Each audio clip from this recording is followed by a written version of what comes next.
Hey everybody, thanks for tuning in to the Gamer Guild podcast, your one-stop shop for all things in the wide world of gaming. I'm your co-host, Noah Bowers, and today we'll be talking about Xbox hinting at their next console launch. Strikes and lawsuits of all sorts have begun, and the crossover between games and the big screen gets a little more rocky. Unfortunately, my co-host Cody could not be here this week, so I'll have to do my best to hit his quota for dad jokes instead. But first, please welcome this week's guest, a digital and visual storytelling major here at AU, Trestan Thompson. Hello, everyone. I'm Trestan. Thank you for coming on, Trestan. We have plenty of classes together, and we've started talking about gaming, and I was like, what an even better opportunity to not just talk in class, but get you on the podcast and hear your thoughts. Before we start things off talking about some of the news for this week, we always like to ask our guests, our first-time guests, one simple question. Trestan, what is your favorite video game of all time? I am a sucker for nostalgia. Okay. So if I played a game in my childhood, it will carry through for my whole life. And that's kind of difficult for me to answer.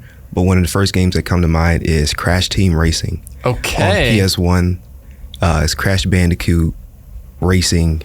And it was one of the most fun experiences I had as like a 5-year-old. That is a deep cut. I respect that. Deep cut, absolutely. Crash Team Racing. Better than Mario Kart. What? Hot take. I played a similar game actually. Wasn't that old, but it was on I think the PS3, and it was a Little Big Planet karting. And it was basically the same thing, a Mario Kart spin-off, but in like the Little Big Planet world, like a PlayStation platformer. Super fun. I love the karting games like that. They're a lot of fun. Especially when you're playing with friends. I grew up playing with a sibling, and that was like my first introduction into games. So that's awesome. It's going to stick with me forever. Yeah, that's a great choice. Great choice. You're definitely the first person to have said Crash Team Racing. That is really a deep cut though. It is. I give myself that was on, you said PS1? No, yeah, it was PS1. Wow. Definitely was a PS1 game. Wow. That's awesome. All right. Well, on that note, talking about games, we're going to go ahead and get into the new releases that dropped this week. It was a pretty quiet week for new releases, which makes sense. We're right in the beginning of November, so a lot of the big release windows aren't until close to Black Friday, Thanksgiving, and Christmas. So we've only gotten a little crumbling of new releases, but we'll still talk about them. First one up is going to be LEGO Horizon Adventures. This came out Thursday, November 14th. It's on everything next gen except Xbox, because Horizon Zero Dawn is a PlayStation exclusive. So that's dropping at $60. It's exactly what it sounds like. It's a humor-driven, Lego action platformer set in the world of Horizon Zero Dawn, Horizon Forbidden West. And it is debuting with about a 71 on Metacritic right now. So not horrible, not the greatest, but for fans of like the Lego games, it looks like you're getting more Lego action. Have you played any of the Lego games, Trestan? Are you a fan of that series at all? I've played Lego. I've played Lego Star Wars series on GameCube, PlayStation 3, PS4, and I'm always fascinated with how Lego are able to infiltrate a community or infiltrate any popular culture thing and turn it into Legos. Yeah, and just give it a whole new outlook and something different. So I'm really excited to see what they have with Horizon Lego World. That's very intriguing. They're a creative studio. Really funny. I mean, they know how to do that slapstick comedy. I played a lot of the Lego games growing up. Like me and my siblings, we loved the co-op modes and doing it together. What about Horizon Zero Dawn? Have you played the Horizon series? Are you a fan of it at all? I haven't played it. I'm familiar with it. Okay. And that's why I'm like, the world is so large, and I was happy to see a new title for an open world game. And so that's why I'm more intrigued about how Lego is going to be able to adapt this Horizon world into a Lego landscape. Yeah.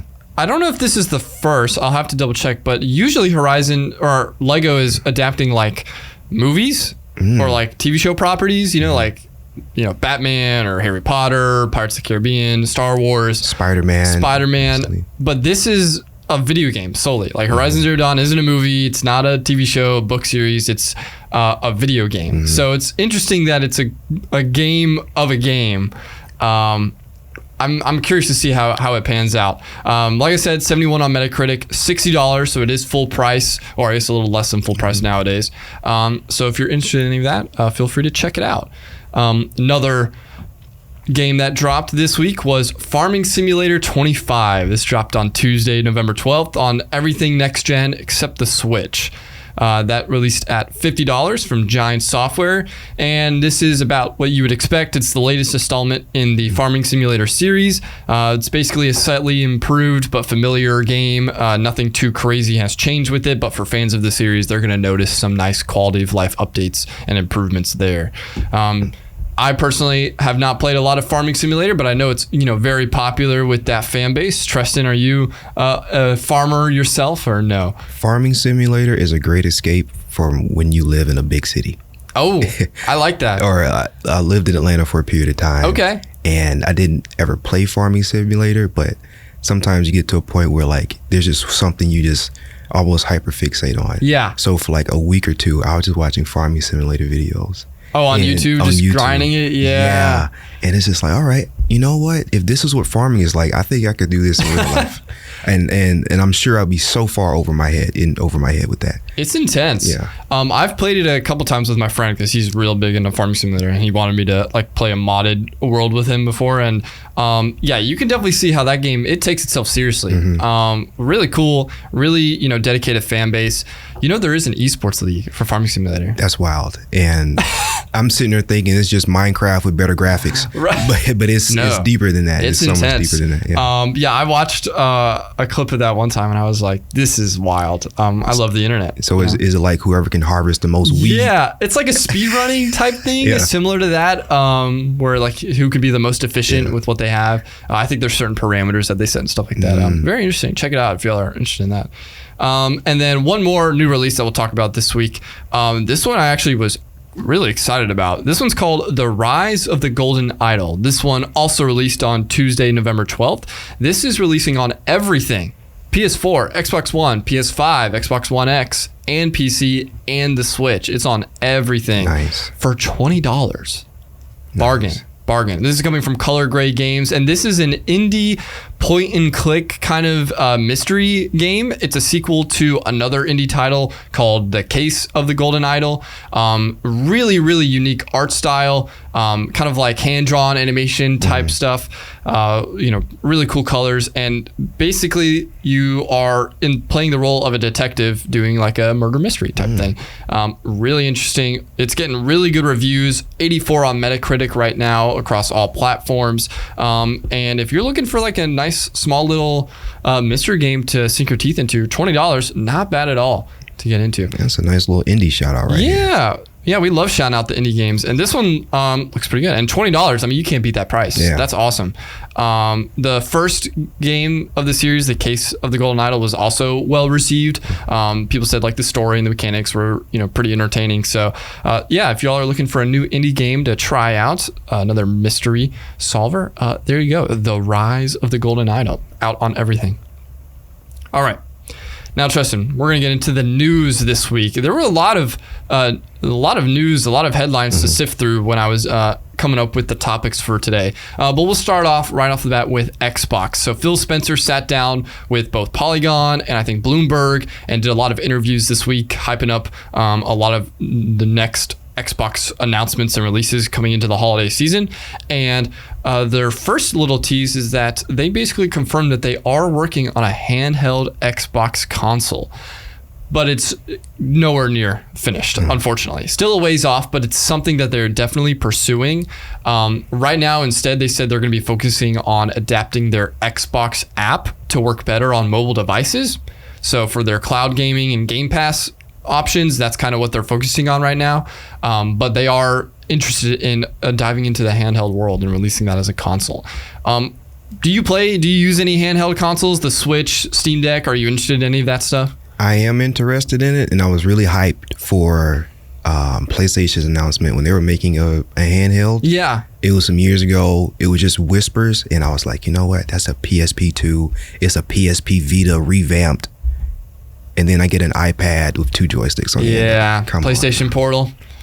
I wasn't too keen on that one. No. I was a little disappointed. I mean, it's basically just their version of the Wii U, like gamepad. Yeah, and it's kind of sucks to say, but the Wii U was slightly more enjoyable. Ooh, but talk your talk, Trestan. But yeah, I'm interested to see what Xbox has to hand to its audience with this new handheld. I wonder what it even look like. Yeah, so. I'm really curious. I think it's a good idea for them because the Game Pass library is just so vast right now. They have so many titles to work with to like iterate and develop and come out with a console that is able to run a lot of different stuff, both like lower end games, like nostalgia games that they have, that it's backwards compatible, and some of the next gen games that are releasing on Game Pass, you know, because of their Xbox exclusive titles, a lot of their first party studios. So yeah, for all the handheld fans out there, Xbox is coming out. Now, this will have a lot of competition because the Steam Deck is already really successful. And it's a really good, you know, PC handheld, lets you play a lot of the games that you can already play on Xbox on Steam Deck. So it's going to be interesting to see if they can come out with something that can really topple that.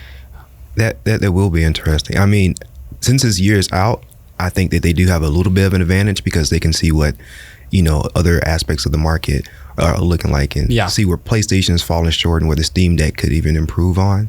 But yeah, I think we'll see. We'll definitely see because it's so new. Like we're getting this information again right now. Yeah, it's right now. It's just from an interview. Nothing really set in stone yet. Just him admitting that they're interested and they're working on it. Another clip from one of his interviews is talking about the latest release for their next fantasy RPG from Obsidian Entertainment, Avowed. So this was originally supposed to release this fall, I believe in November of this month, and it got delayed to February 18th of next year.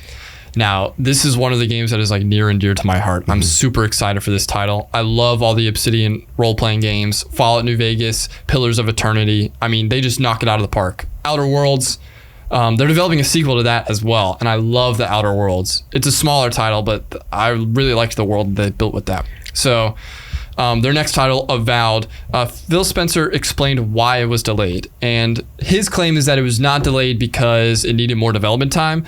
They kind of just wanted to space out the releases that they were dropping for the Game Pass subscribers. What was the games on the Game Pass? I don't know. I feel like Game Pass isn't as... I didn't think it was that flooded. I didn't think it was that flooded. I didn't think it was that big of a deal. I mean, a lot of games don't want to compete with Call of Duty. True. And although these are really in two different spaces. Completely, within the Call of Duty world. But, you know, COD shouldn't scare you like that. But let me not put that out there. Like, it's just... I don't get why they would delay it. But, you know, delays usually mean that when the product comes out, it should be better than the initial release. Yeah, he did say, even though it's being delayed not for development reasons, Obsidian will be taking advantage of the extra time to kind of fix some bugs, take a look at it, quality assurance, and all that stuff. So, do you play role-playing games like that? Like Skyrim, Avowed, Fallout? Do you play anything similar to that?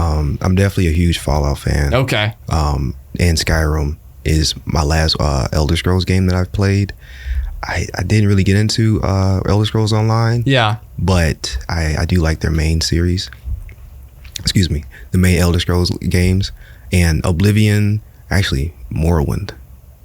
You're a Morrowind lover? I'm a Morrowind fan. Okay. That was my first game on PC. Okay. So I played it all the way through. That's awesome. Yeah. And the Outer Worlds. Outer Worlds was a great little like segue from Fallout into what... Obsidian was doing next, because after New Vegas, like all Fallout fans was like, yo, why are you guys getting rid of Obsidian? They created the greatest Fallout ever. And this, you know, Outer Worlds was a great experience, and I'm happy what they did with that. Yeah, it was a nice creative approach. They had some good quality of life stuff. It was just a smaller game. Obviously, they had a smaller team, not really that big of a development window. So it didn't have as much content as like a Fallout game normally does. But I thought it was really well done. I've played through it at least 4 times. Really like a lot of the world building elements they do with it. And I love the retro futuristic sci-fi vibe that they were doing, where it's like kind of like the Wild West frontier land, but in corporate America dystopian future. Super, super fun. So yeah, I'm super excited for Avowed. I'm patiently waiting. I know it got delayed, so I'm going to sit tight, but I trust Obsidian. I think their writers are some of the best in the business when it comes to like developing quests, characters, companions, all that stuff. They're on top of it. So what we know from Avowed, what are you expecting? So Avowed is going to be taking place in their Pillars of Eternity series. So I don't know if you played that RPG series, but that one's more of like a traditional isometric top-down, similar to Baldur's Gate. And that's the original world that Obsidian had made. So this is going to be taking place in that world, but it's going to be first person, much similar to Skyrim. Have a lot more like spell slinging type of feel, and there's a lot of like mix and matching with the combat. So like if you look at a lot of the gameplay trailers, they have somebody like wielding a wand, but then also holding a sword, and then or holding a spell book and a spell in his hand, or dual wielding 2 swords, or like a 2-handed sword. They're doing a lot of different stuff with it. So I'm very interested to see how that goes. The world of Pillars of Eternity is very similar to I guess I would say Baldur's Gate. It's a more traditional Dungeons and Dragons fantasy setting. Dungeon crawler. Yeah, nice, yeah. Nice. Super cool magic system in that one. Similar to like the Wheel of Time, where like your soul is always like in progress. And they have their own pantheon of gods that's involved with it. Really, really interesting. A lot of lore in that universe. So I'm excited to like experience that from a first person perspective. The voice acting looks really good. The animations look crisp, really vibrant colors from a fantasy game. It might look a little cartoony to some people, but a game that just released, Dragon Age the Veilguard, I don't know if you saw that. Similar art style to that. A lot of color, even though it's supposed to be like kind of like a darker fantasy series. They're not afraid to like add some uniqueness to the color palette. Add more colors to these games. We love colors. Are you big on colors when it comes to, I guess, even RPGs or dungeon crawlers? Or Usually I am, but I do enjoy a nitty-gritty game from time to time. I think one of the best games that did it was the Metro series, like Metro Exodus and those titles. They nailed their dark and gritty aesthetic. Really liked that vibe.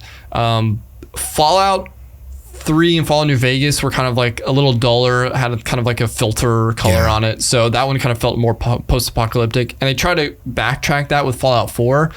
And I think it worked. And we're kind of seeing that now as well. Like they took that same design aesthetic into the Fallout show, where you have the bright colors and, it's 50s America. All the advertisements are super vibrant and in your face and, trying to say everything's okay. So yeah, I think it has its place. Yeah.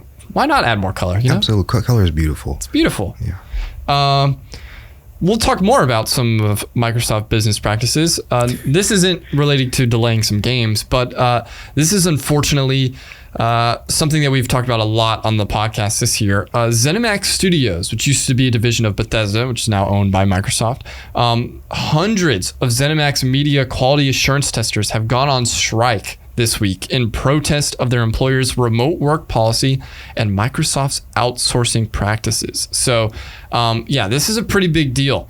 This started on November 13th, so about 2 days ago.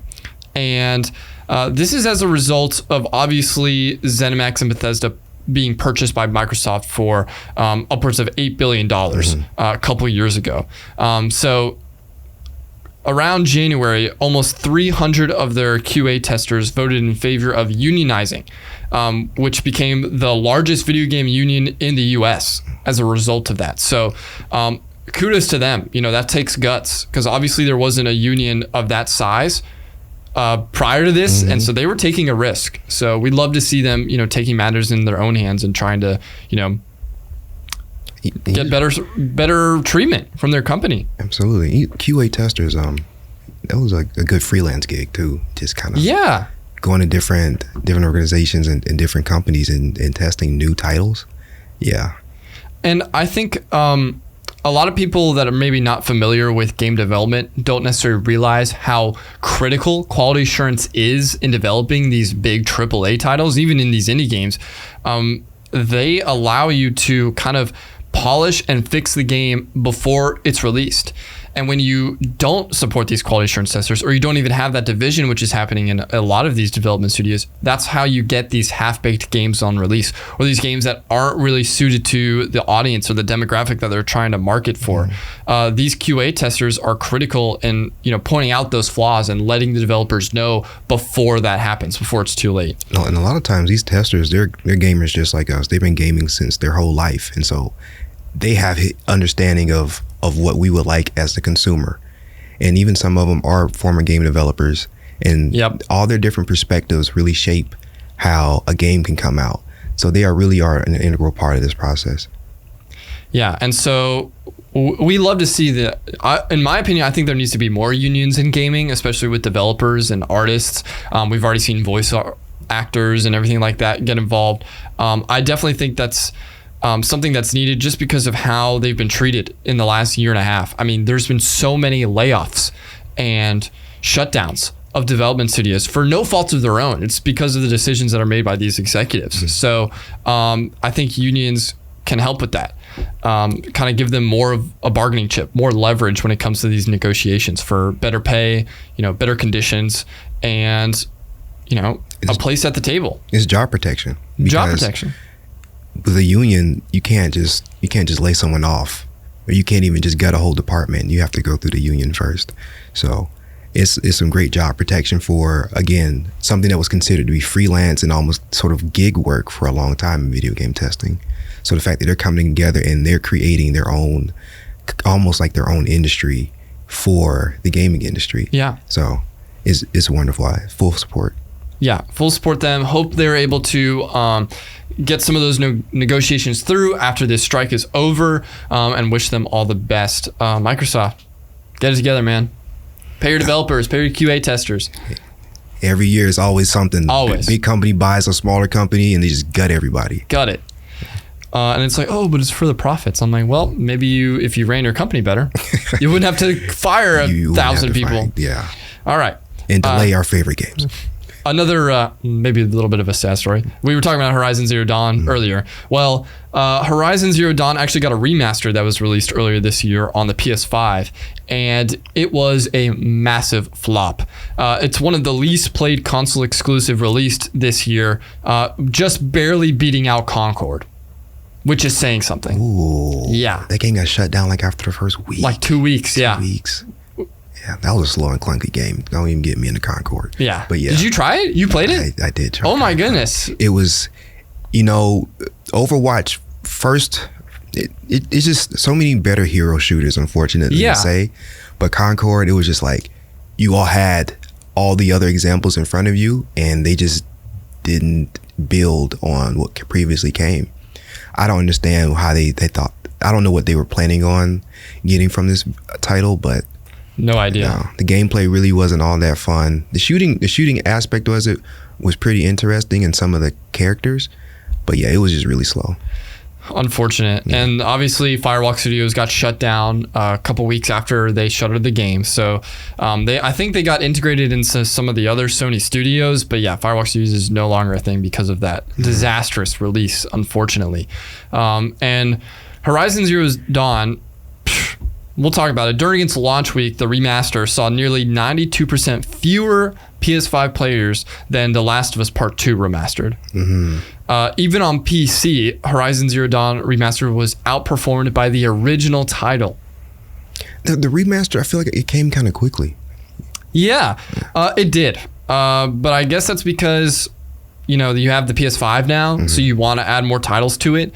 But yeah, it was not a success. I think they left a table here. It failed to crack the list of top 40 most popular PS5 or PS4 games. Sony has yet to comment on the commercial performance, but one can imagine they're probably not happy with it. Yeah. I feel bad for Horizon Zero Dawn. They have this curse where they always basically schedule the release right when another huge title is also releasing. I think this one was released on the same week that Call of Duty was released. No, I'm sorry. It was when Dragon Age the Veilguard released. Okay. That same weekend, Sony dropped the remaster of Horizon Zero Dawn. Wow. So that's huge competition. It's competition, and it's a re-release for a game that could be solved if backwards compatibility was available for PS5. Which there is a backwards compatible version already that was patched to like upgrade it to 60 FPS. Mm-hmm. But this is an additional game that they've made as well. So I think a lot of people were kind of thinking like, isn't this a little unnecessary? Like you've already given us a patch to play the original at a pretty higher fidelity on my PS5. Why do I need to buy? Now for people who own the original, they could buy like an upgrade for just $10 rather than buying like $70 for a brand new game. So, I mean, they did the same thing with The Last of Us Part 2 remaster. Nice. But like I said, a lot of people are like, oh, I already have the game. I've already played it. And that's a game, it's not like an RPG like Avowed or like Dragon Age Veilguard where you could replay it and like do different things.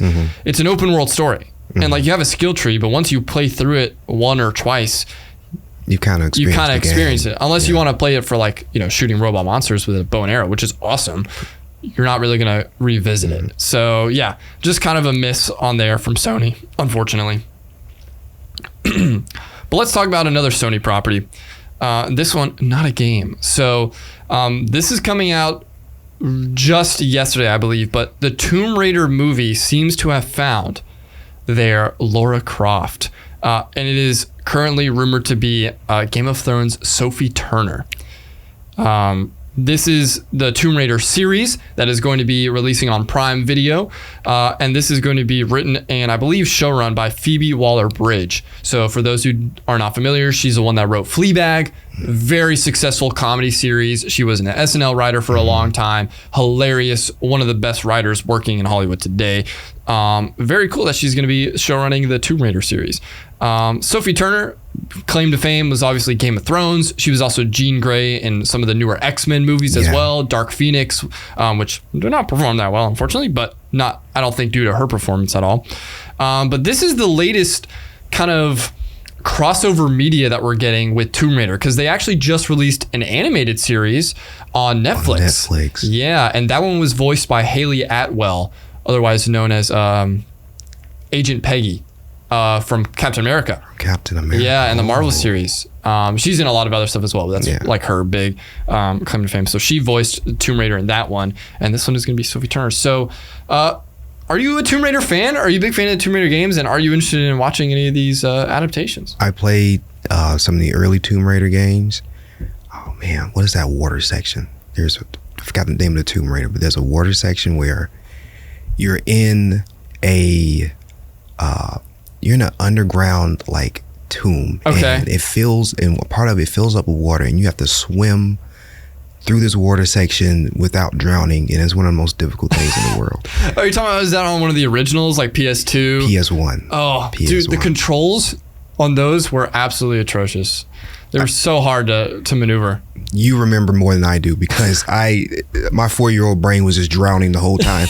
So that's all I was dealing with. But I'm looking forward to this. Sophie Turner, transitioning from film into television show. I'm excited about that. I liked her in the X-Men movie, and I was kind of upset. I'm like, it was actually a good movie, in my opinion. Okay. I enjoyed it.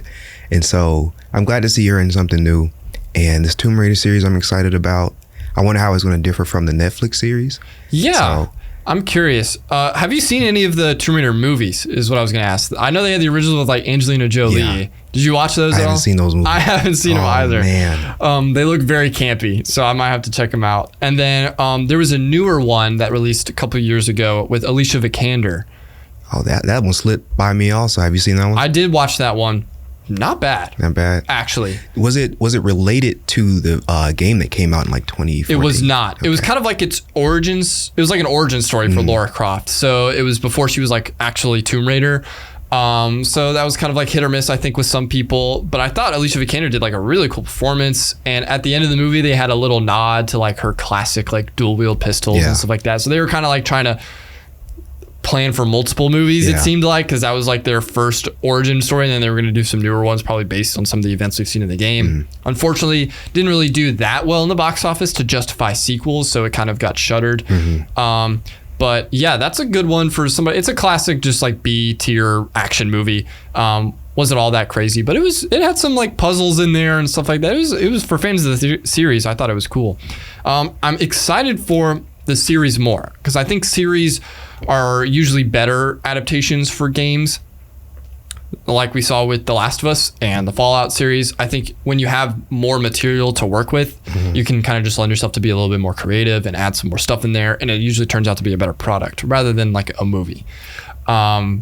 And yeah, I'm excited for this. Prime's been on a roll with their shows. Yeah.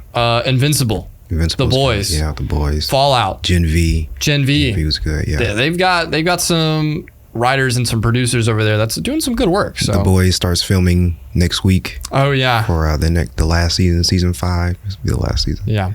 I'm glad this is the last season. I think they're starting to. It should end at 5. Yeah. I'm actually curious if they would do a movie. 5 seasons in a movie. Okay. That would be ideal for like all the fans, but yeah. Yeah, that would be. Are you a big Boys fan? Is that like?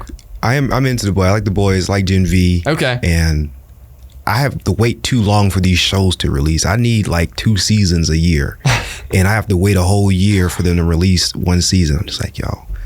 Invincible had an issue like that too because they were splitting their season. Yeah, like they had like a mid-season break. They already announced that for season 3 they're not doing that, which is awesome. Yep. Very, very cool. Speaking of video game adaptations on the big screen, we got another one. Ubisoft's Tom Hardy-led Splinter Cell movie has officially died. Officially no longer in development, but this was announced back in November 2012. It has finally died. 12 years ago, this was on the back burner, stewing. You happy for its death? Yeah. You happy for this thing? Whole bunch of kicked out? nothing. My goodness, what are we doing? Sitting on a script or multiple scripts for 12 years? Yeah. Unfortunate, because I think that definitely has potential. I love the Splinter Cell series. I'm disappointed that we're not getting any new ones anytime soon by Ubisoft. Now, Netflix is dropping a series. For Splinter Cell. Another animated series, much similar to the Tomb Raider. Animated, okay. It's animated, yep. So I'm excited for that. I love animation. Netflix animation has been pretty good so far, especially with their video game adaptations. Cyberpunk, Edge Runners was really good. Season 2 of Arcane just released, which, have you seen Arcane at all? I have not seen Arcane at all. Yeah. Guys, you have to watch Arcane. It's arguably one of the greatest television shows ever. Yeah, put us on. I'm serious. It's so good. Season 1, must see TV. Season 2, they only dropped the first 3 episodes so far, and then they'll drop the next 3 later. I think this weekend, actually, on the 17th. Oh, must watch. It's some of the best animation I've ever seen. And you don't have to know anything about League of Legends to like do it. It's its completely own thing, just based off of the characters that are used in the game. Oh, beautiful, moving, emotional, action-packed.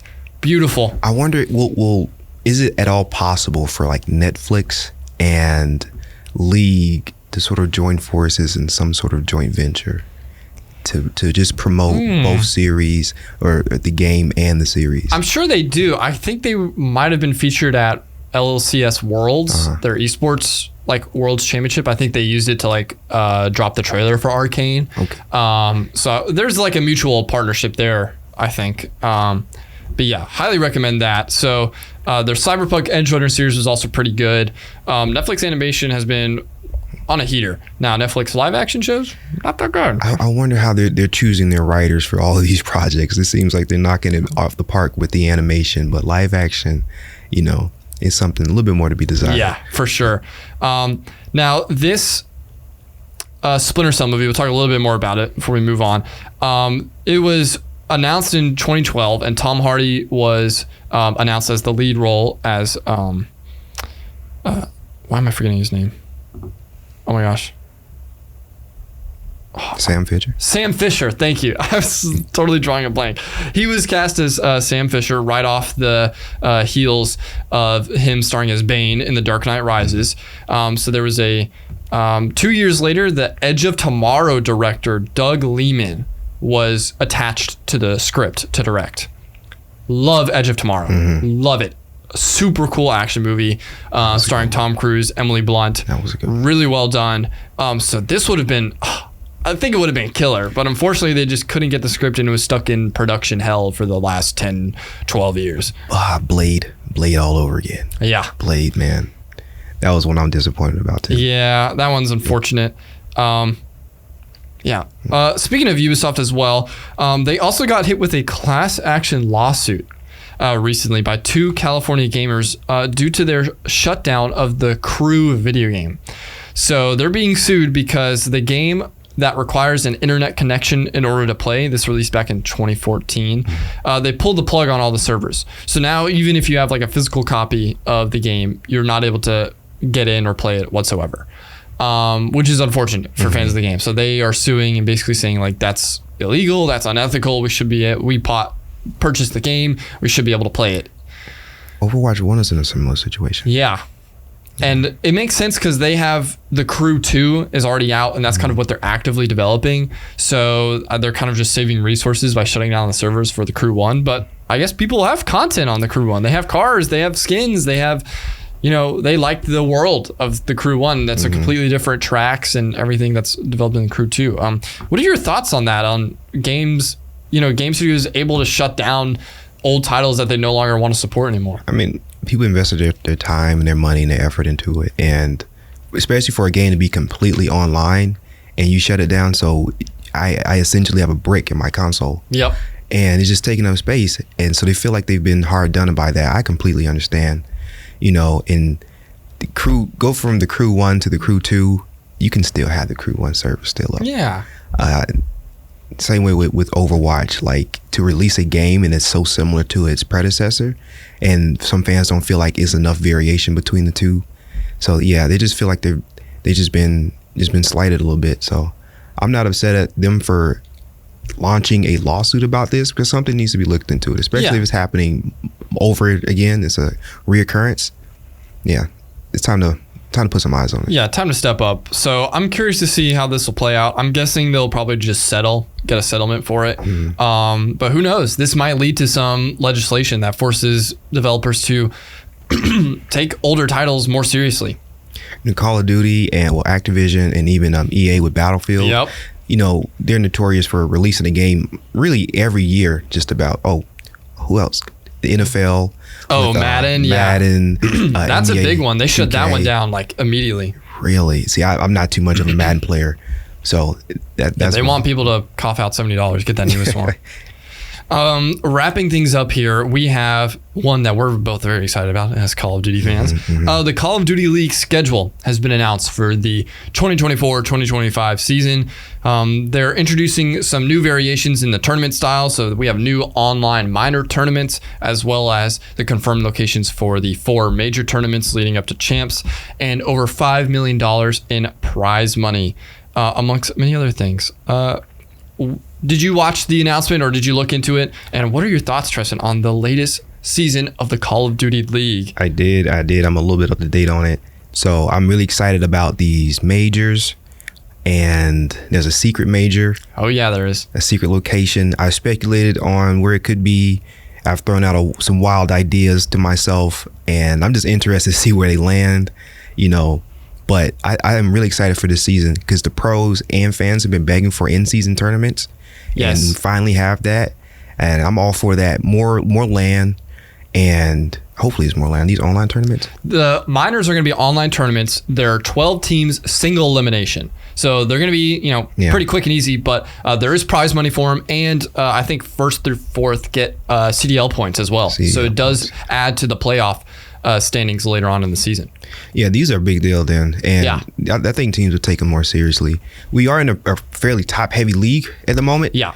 But I think some of these lower teams, they can catch some of these top teams off guard during a tournament and get their spot in the champs. Yeah, it's going to be very interesting to see like the middle tier of teams, how they attack these minor tournaments, because this is like where you can make or break your seeding. Yeah. Because the top 4, top 3 are usually always secured by around major 4, but those 5 through 8 is really where a lot of movement happens in the Call of Duty League. So I think these minor tournaments are going to add some new rivalries almost to a lot of those teams that are fighting for those positions. We'll talk about some of the season here as well. So some big news for the CDL in general going into this, we got some new franchises that are entering the league. So we're thrilled to welcome Cloud9, Team Falcons, and G2. They are all now owning a spot in the team. Cloud9 is taking over the New York Subliners roster.